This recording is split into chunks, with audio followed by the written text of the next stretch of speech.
Hello guys and welcome back to some more Destiny 2. As you saw last time, I was able to at least get a tier 7 run done before the other stuff. But it is a new week, meaning that it is a new mission. So we're just gonna hop right into it. Let's see. Oh, Deep Side Harmonizer. Go. And of course, it's slow. Yeah. But that's just how it is. So let's see, what do we have? Anything useful? No, but this is not too bad if you like an obscenely amount of orange. But, you know, not my cup of tea. The threatening stunts. If only you can dual wield. That would be actually kind of cool. I still think there should be an option for dual wielding sidearm, where it's like it's a combination of both, but then you can split them apart if you do a special reload and then fire it off that way. It's weaker, but you have faster fire rate. Wouldn't be too bad of an idea, you know?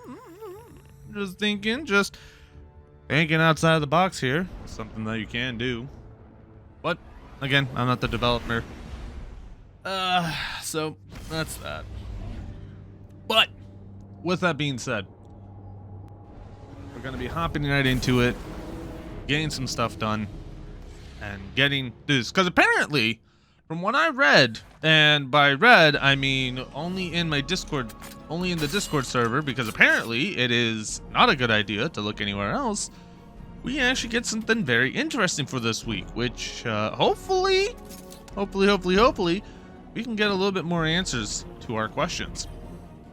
But anyway, here's Saint. I see you. You see me too? Ha, good. Then it is all working. You, me, this projector. Even if we sometimes falter. There is a war building in Sloane's eyes. One that Xivu Arath will exploit, as she did with Osiris. Savathun wore his face, but it was Xivu Arath who took his light. Her whips drove him into a frenzy, lured him into danger, forced Sagira's sacrifice, and left him to die. Now she twists my thoughts into thorns, draws out the faces of the suffering Elixni into my dreams. She whispers that I took pleasure in their pain. I see their eyes as they died by my hands, and they see me. She does not lie. She challenges what you hold as a strength. Osiris's ambition, my protection, Sloane's duty. I have felt how the right word, the right face, can incite one to violence. But I have changed. What she has taken, it will not break me. Sloane is no warrior of glass, but the war within her. Even stone crumbles under enough strife. Stay with her, Guardian, as I should have with Osiris. We must offer her what support we are able, even if she does not want it. I can get behind that. Into the depths. Saint is pleased with the mission's progress, but remains concerned over Sloane's well-being. He recounts how Xivu Arath goaded Osiris into battle he could not win, and how Sagira was slain as a result. Even Saint himself is not immune to the war god's barbs. Well, technically it's war goddess? Or... actually, wait, do we even know the gender? That's too much into it. I have felt how the right word, the right face can incite one to violence, he says with a heavy heart. He urges you to stay beside Sloane and offer her the support she needs. Of course. Alright. The screen illuminates, revealing an encoded message that unscrambles itself as the projector recognizes your credentials. It reads, "This on? Start recording. Oh, it is. Hey, hero. Hey, hero. You dressed up some mighty fine scrap for me. Pyramid tech pyramid tech that all those Ropex could get their hands on, and I hammered that black gold into shape. Now my rig's running smoother than liquid methane. Sloan and the Long Girl, their special link is pretty strong. Thanks to you and me, but it's missing something to bridge the gap between the big old worm and our little old lady. Thunder guns, respectively. As you can tell, it's been a little bit, so I can't really make my voice that gravelly. Seeing as how you always in the mood to do favors, how about one more? I need something under the table. We need a little something out of both worlds, you dig? One of those traitor ghosts, the bad ones, the hive ones. Scrap them, and bring me the fragments. Savvy's throne world's chock full of them, but I got one in mind. Details will hit you soon. Alright. Speak to Hawthorne in the tower. Wait, what the fuck? What are we doing here? We're like going back and... Okay, we're just bringing everybody in this, huh? I guess we are. Why not, you know? Might as well. Killed any hive lady.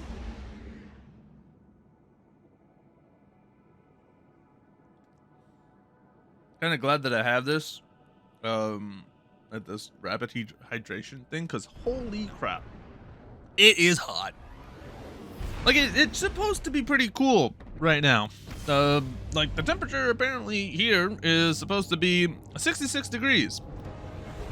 I am sweating right now. I think it's just because of the fact that I have a space heater for a computer, but that's besides the point. All right, so. Let us take a gander at this stuff. Of course, knowing me, we're gonna go through this without any problems. Totally, 100%. But, again, it is always one of those touch and go type of situations because of how everything is, you know. So hopefully you guys had a nice long weekend. If you didn't, hopefully you had a nice weekend. You know, spend some time with family because it was Father's Day on Sunday for the Americans. What can I do for you? But you know, that's how it is. Wait, what? You're fucking joking. Fishing rally, Throne World. Hawthorne mutters something to herself and shakes her head. Look, I'm not gonna pretend I understand why Savathun has fish on her throne world or what could cause them to swarm. What I do know is that any unusual activity in that place is worth investigating. Take your bait and rod and see what you can fish up. Just be careful you don't get pulled under yourself.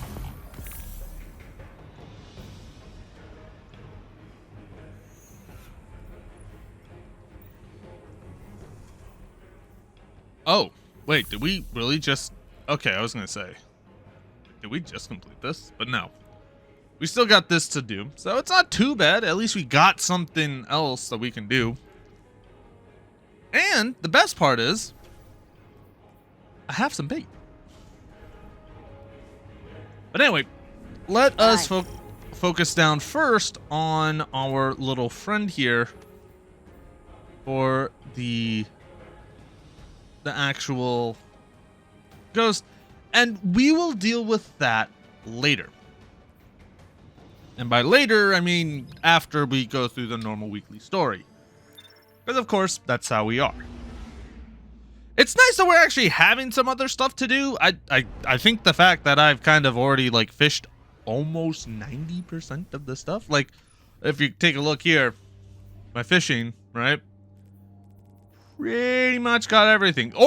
This is what pisses me off the most. I have gotten every single one in this instead of Temptation's Haddock. And I've gotten Temptation's Haddock in other locations. Like, look, see, I got it so many times in like another area, but no, apparently not. But anyway, whatever at this point. But let's get through this. Let's get this taken care of. I know, if I remember correctly, since they're talking about here, it is this one over yonder. And the best part is you don't actually need to have deep save for this. You can just waltz right in. Wait, is this the right one? Be Hathrick in the extraction loss sector. Yeah, okay, this is the right one.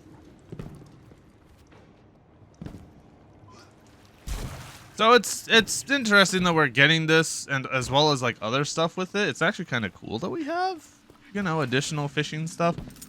Hopefully that does provide a little bit more of an insight when it comes down to those type of stuff. It is going to be interesting though, because of when it comes to those type of situations, I know that what will happen, and I'm hoping, and I'm really, really hoping that next week's story mission is actually the final story mission, because ultimately when it comes down to those type of situations, I will be actually taking a little bit of a break.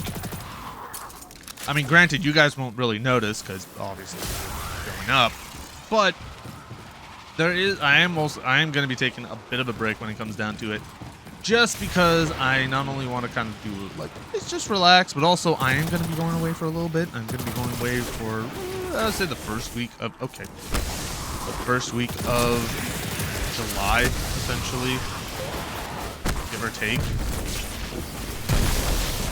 So it's not like a huge deal, but you know, it's still fairly important. I almost got Mr. President. That would have been terrible. I am so glad that that missed. But anyway, off. It's been such a long time since I've actually done these. Like, you have no idea.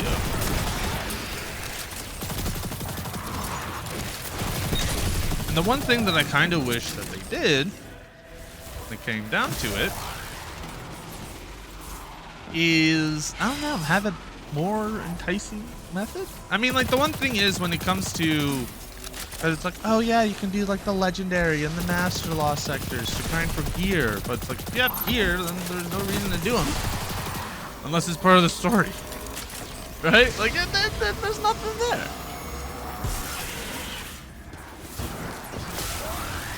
Anyway, we're pretty much getting close to it. I can't wait to just see, oh right, hold on. Excuse you? Who's punching me?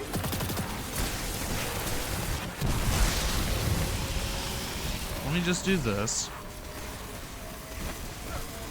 Just so I can really make this overkill. And you'll see why. And honestly, you can kind of already see it.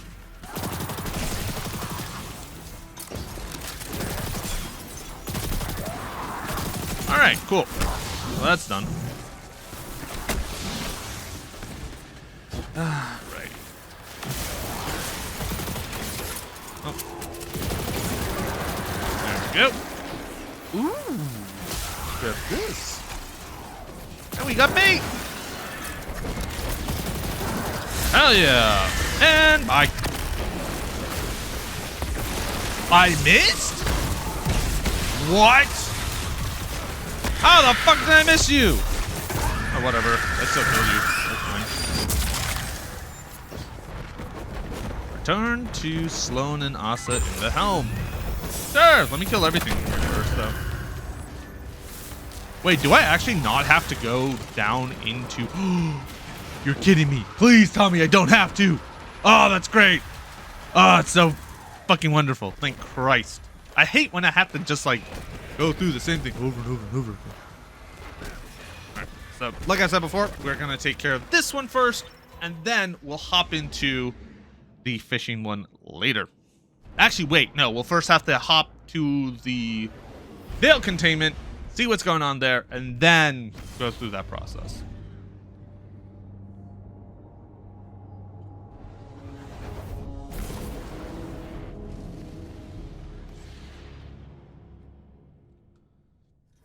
So it shouldn't be too bad. I mean, we'll see what happens.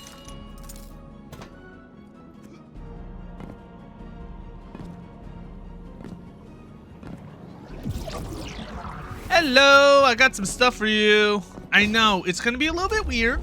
Don't worry. It's wait, what? I didn't get coral. I got something different though. It's not coral. It was a high fragment.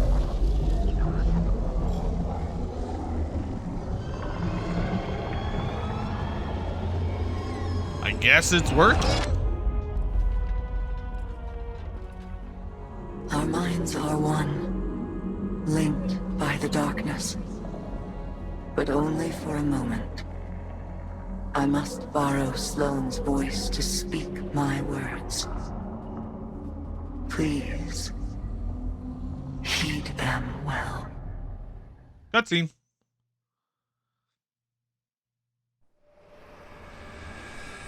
Before you can confront the witness, you must understand it.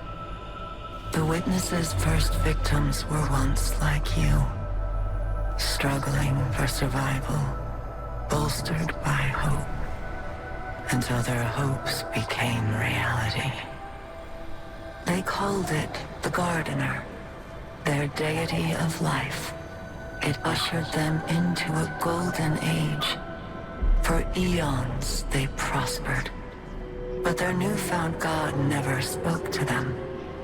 It lavished them with gifts, but not with guidance.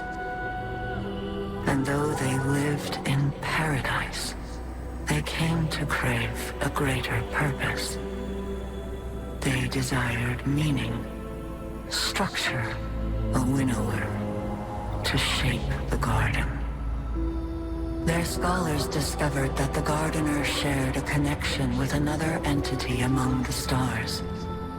They called it the Veil, and when they found it, they arrived to claim it. They already knew much about the light, how it could bend the laws of the universe and create life. But they came to realize that it could bring ruin just as easily. The cosmic events it set in motion could wipe out entire civilizations in a heartbeat, without reason. And so they saw the light, not as a source of prosperity, but of unfettered chaos. By studying the Veil, they came to know the darkness. A power that was shaped by thought and consciousness. And in the darkness, they found the means to carve away the chaos of existence, to calcify it into a final shape. Eternal and perfected. They brought the Veil back to the Gardener in an attempt to strengthen their connection. There, they could reshape reality itself. The Gardener would not allow it. And so it fled their world. But they would not be deterred. Having witnessed the truth in the darkness, they used its binding power to merge themselves into the salvation they craved. Thus began the Witness's pursuit. Its campaign to impose meaning on a meaningless universe. One that is nearly at its end.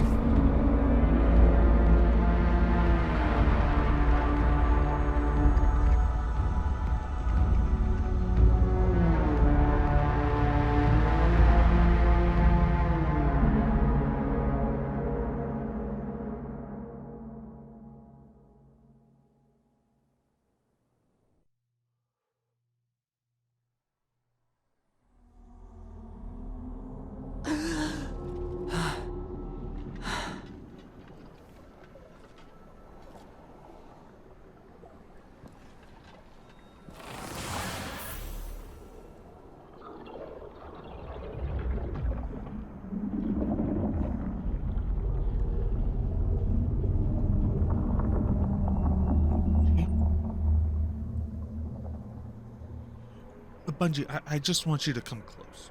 Come close. Yeah, right there. Where the fuck was this goddamn explanation in Lightfall? Where? Where was it?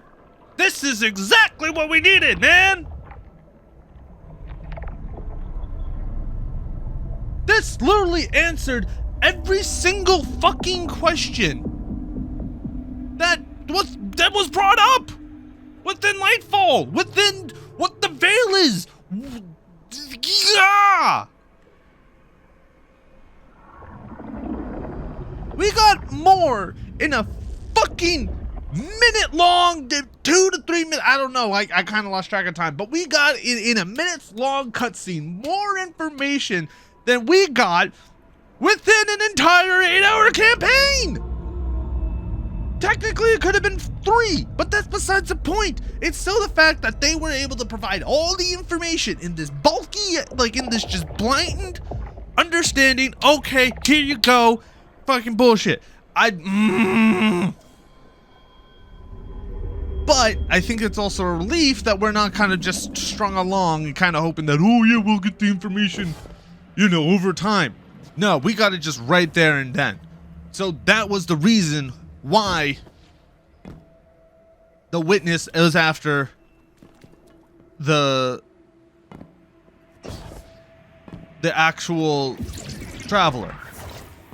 It's because they discovered the fucking thing.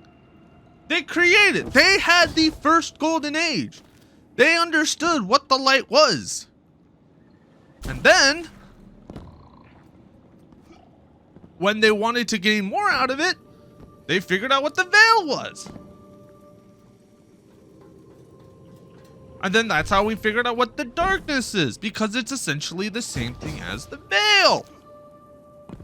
And then, when they're like, hey, let's use them together, the Traveler ain't having it. So that's why it started to run. That's why it started to flee.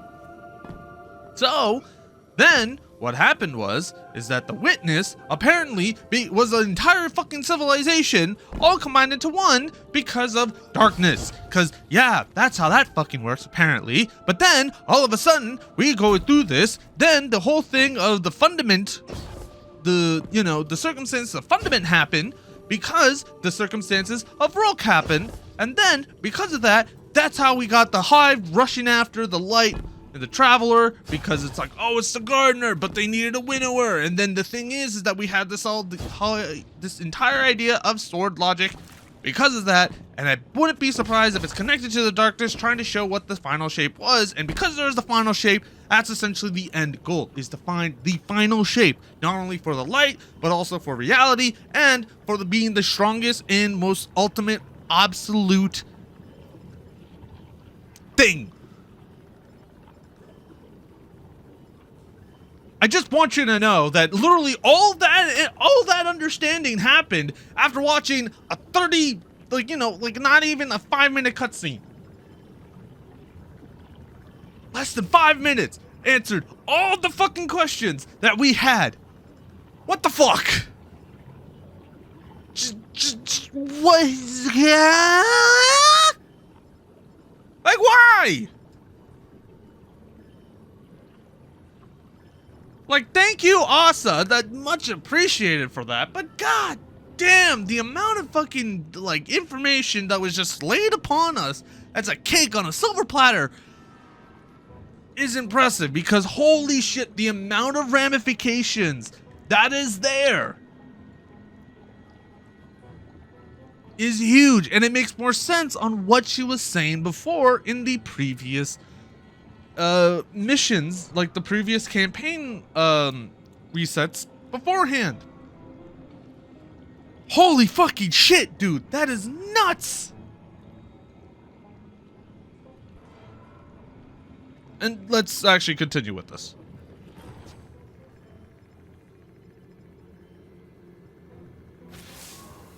Well, now we've heard what Asa had to tell us. We know our enemy better than ever. To think that it all started with the need for purpose. How that need became an obsession. What bothers me most is how much I understand it. This mission, it's my purpose, my reason for being, my guiding light. Without it, I'm lost. I don't know who I am or what I'm supposed to do. And that lack of direction, it's harder to face than 1,000 battles. I felt the same about my previous mission when I held the line on Titan. And if I'm being honest, it feels like I failed. I survived, but for what reason? What was it all meant to achieve?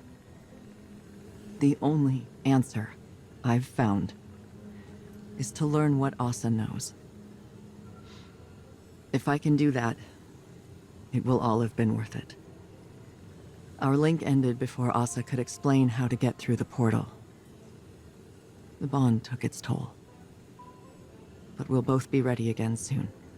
When that time has come and gone, then I can feel like I accomplished the mission.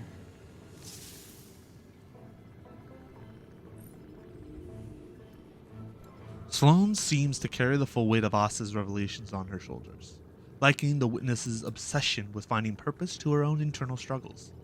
She reflects on her own search for purpose, and how it's led her to cling to the mission at hand. Without it, I'm lost. Sloane questions why she has endured all that she has, and the only answer that she can come up with is to see her current mission through. If I can do that, it will all have been worth it. Her connection with Asa ended before she can tell us how to get through the portal.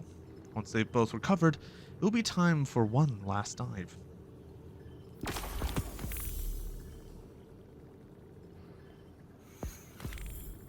And there you go. That's that.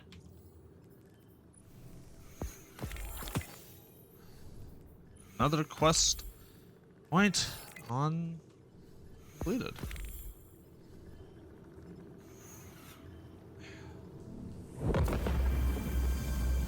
Alright, well, let's listen also to this. You never did tell me why you trust the Nine so much.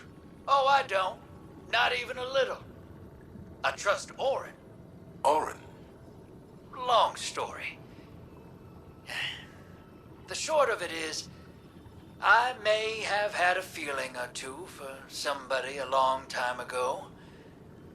Somebody that lost themselves along the way. But there's a little piece of her still out there. A sliver. Who still has a feeling or two for the somebody I could be. So I trust her. Because she ain't never steered me wrong. No matter how rotten I was. Because at the end of the day, maybe we gotta put our faith in something other than ourselves. Even if we're too stubborn to admit it. I didn't expect you to put a lot of stock in faith. And I didn't expect you to lose yours and keep moving. Guess we're all full of surprises, ain't we? I'm giving you the benefit of the doubt that you're being genuine. Oh, I'm always genuine. People just ain't always paying attention. For real, though, Moondust might have given me a push. Thought it'd help. Sounds like familiar advice. Is it, though? Helping? No joke? I think so. Then we have that in common, too. It's nice that they actually kind of went back to the season of Arrivals when it came down to it, because obviously, if you don't know what happened during the season of Arrivals, What's new? the Prophecy Dungeon came out, and also along with it was kind of just showing how, what happened between Drifter and the person that he just talked about, Orin, also known as the representative of the Nine, or one of the representatives of the Nine. And, when it came down to it, it was something. And it was actually very interesting to kind of go through, check it out. And definitely something that I wasn't really expecting, so to speak. But it was nice to see that kind of side to him. I mean, granted, like when it comes down to those type of situations, that's always something that I like to see, is when we have those type of like just out of left field, like, hey, this is something that happened. Now, this is something that we're going through right now. And you see that dynamic change. You see how everything changes. And I think that's always like a really good thing when it comes down to it.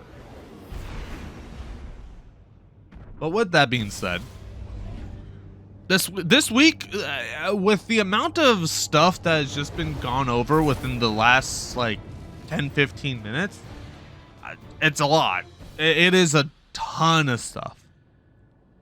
Now, let's see if we have anything else here, because now we got understanding of what happened of the Veil beforehand.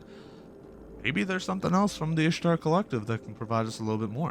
Chioma Essie, research log. Siva. Siva is a nanotech fabrication system, intended to be used by Exodus ships to rapidly build necessary resources from base matter. Maya calls it Willa Bray's obsession, without a hint of self-awareness. But we both see the potential it poses for the future. Each nanomachine in Siva's design is an independent, thinking machine, utilizing a distributed quantum network to coordinate movement. Like a mechanical version of Radiolaria. Probably where the design was inspired from, if I'm being honest. But the design can be pushed. We're looking at ways of incorporating components from disabled Vex and erased exomines. If we can insulate the nanomachines from the radiation that killed the Exos, maybe their deaths won't be for nothing. Wait, does this really mean I'm part Vex? Well, it's too early to jump to these conclusions, Nimbus. But there does seem to be some connection between the Vex and the Cloud Striders. It may explain why you and the others are able to enter the Vex network without the aid of splicers.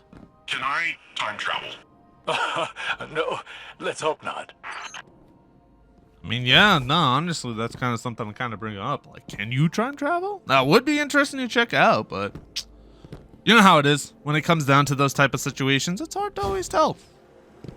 Like, again, for us, when we found out that Clovis Bray essentially created exos based off of, you know, Vex tech, and technically we're also part Vex.